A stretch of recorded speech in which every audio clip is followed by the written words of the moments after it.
Bismillahirrahmanirrahim. Today we are going to discuss second part of Eurocentric education. और इससे related जो remaining हमारे थे कंटेंट्स वो हम डिस्कस करने जा रहे हैं. बेटा जी, that as we have already told you that Eurocentric education means a European point of view regarding education, culture, unilateral view we can say that. एक ही नुक्ता नज़र और एक ही कल्चर, तहजीब, सकाफत, वैल्यूज जो यूरोप की हैं उनको स्टडी करना, उसको कहते हैं यूरोसेंट्रिक एजुकेशन. या यूरोपियन लोग जो हैं, जो अपने आप के अंदर, उनके अंदर सेंस ऑफ सुपीरियॉरिटी है, और इन सारे एस्पेक्ट्स को आप देखने जा रहे हैं हम. तो यूरोसेंट्रिज्म बेसिकली बेटा जी ये ऐसे वेस्टर्न मॉडल पे बेस करता है जो जिसकी वैल्यूज जो हैं वो क्या क्या हैं आपके सामने होंगी, नजर आ रही होंगी आपको. इंडिविजुअलिटी है, ह्यूमन राइट्स है, इक्वालिटी है, डेमोक्रेसी है, फ्री मार्केट्स हैं, सेकुलरिज्म एंड सोशल जस्टिस. इससे मुराद क्या है बेटा? इससे मुराद ये है कि दुनिया के अंदर ये जो यूरोपियन और वेस्टर्न मॉडल है या वैल्यूज हैं उनको प्रमोट करना और उन्हीं को दुनिया के सामने प्रेजेंट करना, उसको हम कहते हैं यूरोसेंट्रिज्म. हाँ जी, तो मैं आपसे बात कर रहा था कि यूरोसेंट्रिज्म जो है उसकी वैल्यूज जो है individuality, human rights, equality, democracy, free market, secularism. मतलब कि दुनिया के अंदर ऐसा निज़ाम लोगों को प्रेजेंट करना कि जिसके अंदर मज़हब का कोई किरदार ना हो. मज़हब शायद रुकावट बन जाए उनको अपनी चीज़ें बेचने के लिए.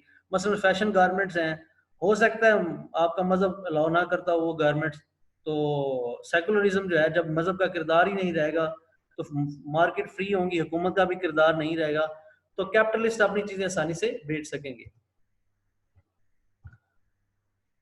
अब ये जो यूरोसेंट्रिज्म है बेटा जी, ये 20वीं सदी का कॉन्सेप्ट है, लेकिन ये इसका ओरिजिन जो है वो कॉलोनाइजेशन के अंदर है, कॉलोनियलिज्म के अंदर है. 16वीं और 17वीं सदी के अंदर जब फ्रांस ने, बरतानिया ने, स्पेन ने कॉलोनीज बनाना शुरू की दुनिया के अंदर मुख्तलिफ ममालिक को, तो वहां से इसकी इब्तदा हुई.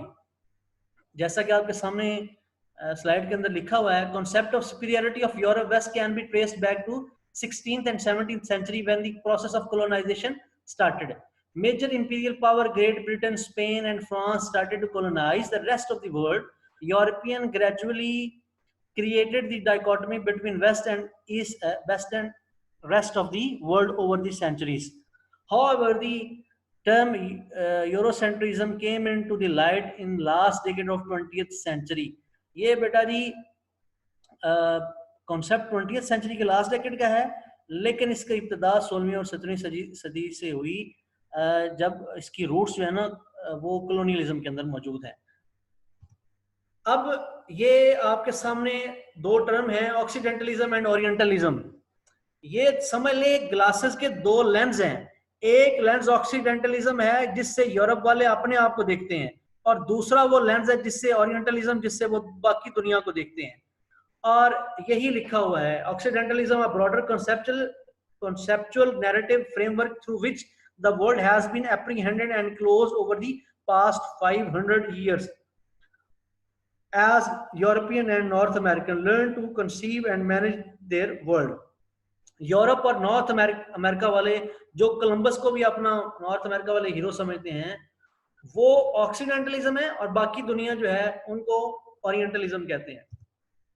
अब इनमें फर्क क्या है? ऑक्सीडेंटलिज्म यूरोप और वेस्ट वाले हैं, और ईस्ट और रेस्ट ऑफ द वर्ल्ड उसको ओरिएंटलिज्म कैसे कहते हैं. ये ऑक्सीडेंटलिज्म वाले अपने आप को मास्टर कहते हैं, बाकी दुनिया को सर्वेंट समझते हैं. अपने आप को ये सुपीरियर और अस समझते हैं, बाकी को अदर और इंफीरियर समझते हैं. अपने आप को एजुकेटेड, इनलाइटेड और बाकियों को अनएजुकेटेड। इसलिए हमारे हुक्मरान भी कहते हैं कि हम भी इनलाइटेड हैं जी, हम भी इनलाइटेड हैं, हमें भी मानने जी, ठीक है, हम भी आप जैसा होना चाहते हैं। फिर ये अपने आप को सिविलाइज्ड और दूसरों को अनसिविलाइज्ड कहते हैं। बेशक ये कालों को मार दें, उनकी जायदादों पे कब्जे कर लें, दुनिया दुनिया में जंगे लड़ें, अपने आप को ये सिविलाइज कहते हैं और बाकी दुनिया को अनसिविलाइज्ड कहते हैं। ये जो यूरोसेंट्रिक एजुकेशन है, इसका जो सेंटर्ड है, जो जिस फलसफे पे ये बुनियाद करती है, वो ये है कि past, present and future of European people जो दुनिया में जहां कहीं भी रहते हैं, ये उसके इर्द गिर्द घूमते हैं। उनका socio economic system, political system, culture, उनकी डोमिनेशन पूरी दुनिया के ऊपर। और यही कल्चर, यही हिस्ट्री, इसी पे बेस्ड जो किताबें हैं वो दुनिया के अंदर पढ़ाई जाती हैं और हम भी पढ़ा रहे हैं। उसको यूरोसेंट्रिक करिकुलम कहते हैं। अब यूरोसेंट्रिक जो एजुकेशन है उससे क्या मुराद है? Eurocentric centrism is defined as a world view centred on western civilisation. जैसे मैंने आपको शुरू में ही कहा और कल के लेक्चर में भी बताया कि ये वेस्टर्न इंपीरियलिज्म और वेस्टर्न सिविलाइजेशन के ऊपर बेस्ड करता है ये यूरोसेंट्रिक व्यू ऑफ एजुकेशन। इस वेस्टर्न इंपीरियलिज्म क्या है? यानी कि वेस्ट का लिटरेचर, वेस्ट के का कल्चर, उसको इन्फोर्स करना, वेस्ट के लाइफस्टाइल को प्रमोट करना, उनके खाने, फास्ट फूड, रेटिंग हैबिट, उनका फैशन मीडिया के थ्रू, इसको बेटा वेस्टर्न इंपीरियलिज्म कहते हैं। डायरेक्टली और इनडायरेक्टली तरीके से ये लोगों तक ये पहुंचाना ताकि वो इसको फॉलो करें, और ये सोच उनके अंदर पैदा करना कि ये चीज बेहतर है, ये सुपीरियर है as compare to whatever you have. Next, the term Eurocentrism denotes a world view which implicitly or explicitly posits European history and values as normal and superior to others. यानी कि लोगों तक ये पैगाम, ये लोगों तक ये हिस्ट्री, कल्चर, वैल्यूज को बताना कि ये नॉर्मल है, ये अच्छी चीजें हैं और ये सुपीरियर हैं बाकी चीजों से। जो आपके पास कल्चर, आपका नेटअप, आपके बावजदाद का कल्चर है, जो आपका मजहब है, उससे ये बहुत बेहतर है, तो लिहाजा इसको आप लें। और किसके थ्रू बनाना? कैपिटलिस्ट इकोनॉमिक सिस्टम के थ्रू। कार्ल मार्क्स ने कहा था कि अगर कैपिटलिस्ट को आप कहें कि आपको हम फांसी देने जा रहे हैं, तो वो कहेगा कि जो रस्सी, जिस रस्सी से आपने मुझे फांसी देनी है वो भी आप मुझसे खरीद लें। तो इसको बेटा ये कैपिटलिज्म जो सोच है ये ऐसी है। मिसाल के तौर पे इस वक्त कोरोना आया है, तो यूरोप के अंदर कोरोना के लिए हवाले से फैशन मास्क बन गए हैं, ग्लव्स बन गए हैं, मुख्तलिफ सामान है और बाकायदा बड़े प्यारे प्यारे शोरूम है। मैं आपके साथ एक पोस्ट भी बाद में शेयर करूंगा।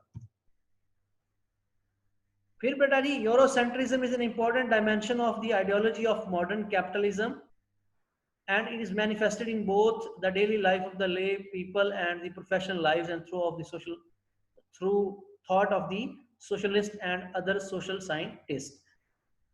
यूरोसेंट्रिज्म बेटा जी जो फिलोसफी है, ये कैपिटलिज्म के थ्रू, ये आइडियोलॉजी एक आम आदमी और प्रोफेशनल जो लोग हैं उनके अंदर भी, उन तक भी इसको पहुंचाया जा रहा है।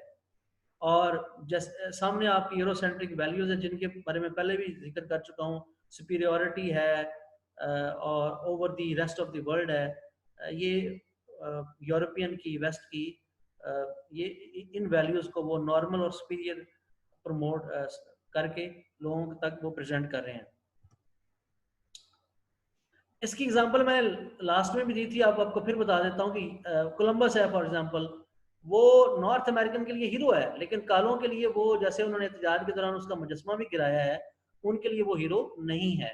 तो हिस्ट्री को किसी एक खास एंगल से बता के उसको अच्छा प्रेजेंट करना, अपना पॉइंट ऑफ व्यू, जबकि दूसरे को पॉइंट ऑफ व्यू को शामिल ना करना, ये भी यूरोसेंट्रिज्म ही है एक्चुअली, दर हकीकत। अब इसकी एग्जांपल क्या है यूरोसेंट्रिज्म की? व्हाइट और black colour complex, eagerness to adopt European culture and values and considering one own culture inferior, backward and rootless. अपने सदियों पुराने कल्चर को बेकार समझना, इंफीरियर समझना और ये बेताबी होना कि यूरोप के कल्चर को अडॉप्ट करूं, ये यूरोसेंट्रलिज्म ही का एजेंडा है। और sense of superiority towards own country fellows, और जो यूरोपियन है अगर वो अपने ही कंट्री फेलो को सुपीरियर समझेंगे और किसी और मुल्क से कोई बंदा आ गया उसको इंफीरियर समझना, दैट इज आल्सो यूरोसेंट्रलिज्म। अब इसके इफेक्ट्स क्या हैं? इसके इफेक्ट्स ये हैं बेटा जी, गौर से सुन लें। आप कई आपको डेकेड्स हो गए फ्री हो गए, 70-75 हो गए हैं, 71 or 2 years almost, more than that हम फ्री हैं, लेकिन सोच हमारी गुलामों वाली है अभी भी। और हम अभी भी अपने आप को इन्फीरियर समझते हैं और यूरोपियन को सुपीरियर समझते हैं।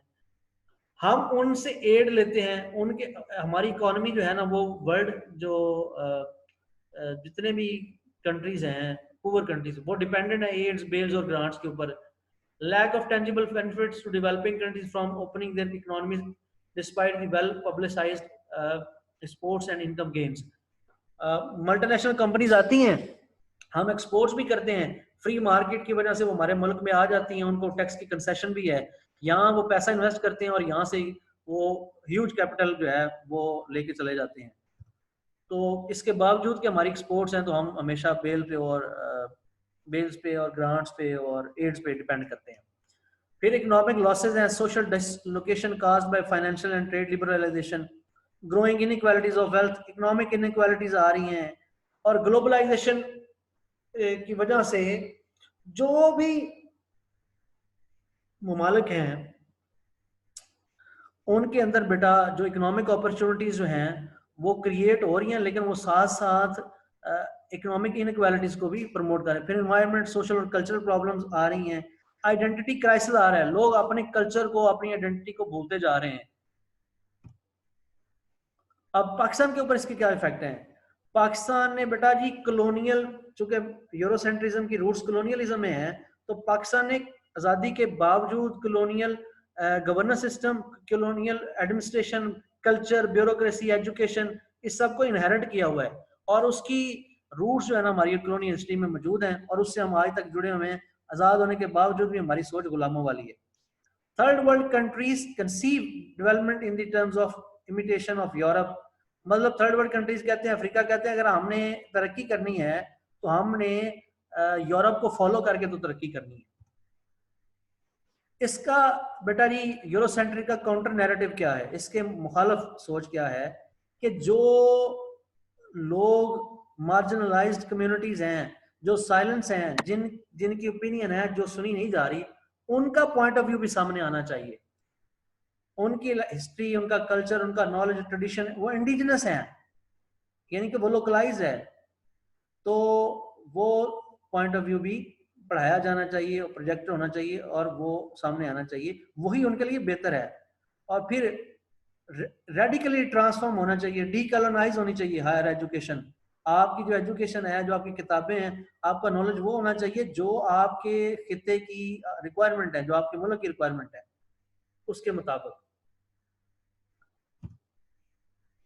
जो आपको बेटा लिटरेचर पढ़ाया जाता है, उसका जो मीडियम है, पहले आपको इंग्लिश सीखनी पड़ती थी, उसके बाद आप जो है वो नॉलेज की तरफ जाते हैं। तो किसी कौम ने तरक्की नहीं की जब तक उसकी किताबें, उसका नॉलेज उसकी अपनी जुबान में नहीं हुआ। आप जर्मनी को देख लें, चाइना को देख लें, ठीक है, फ्रांस को देख लें, they have developed their knowledge in their own language, क्योंकि बच्चों को पहले लैंग्वेज सीखनी पड़ती, फिर सब्जेक्ट सीखना पड़ता है। तो हम इंग्लिश को समझते हैं कि English mean intelligence. English is a language, it's not a scale to measure the intelligence, it's a, so that's why the literature that should not be Euro-centered, European के यूरोप सेंटर्ड हमारा literature नहीं होना चाहिए। हमें marginalise जो हमारी people हैं उनकी प्रॉब्लम्स उस हमारे लिटरेचर में शामिल होनी चाहिए ताकि उनको एड्रेस किया जाए।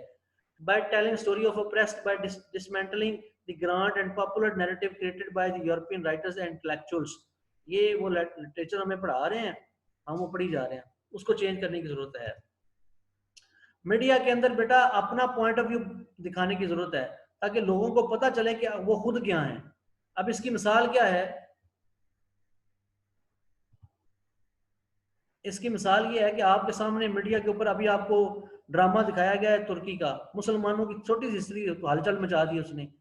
आपको पता ही नहीं आपकी हिस्ट्री में क्या है, मोहम्मद बिन कासिम क्या थे, महमूद गजनवी क्या थे, सलाहुद्दीन अय्यूबी क्या थे, वो पढ़ाया जाए तो मुसलमान जो बच्चे हैं वो उनको पता चले कि हमारे बावजूद क्या थे, तो वो उससे कनेक्ट हो जाए। हमारी अपनी कल्चरल हिस्ट्री इतनी रिच है, लेकिन हम नहीं पढ़ा रहे। इसी तरह बेटा हम बच्चों को मिसाल देते हैं कि A for apple, A for ant. अगर उनको बचपन से सिखाया जाए A for Allah, A for अजान, तो उनके माइंड में अल्लाह से कनेक्शन शुरू से डेवलप हो जाए।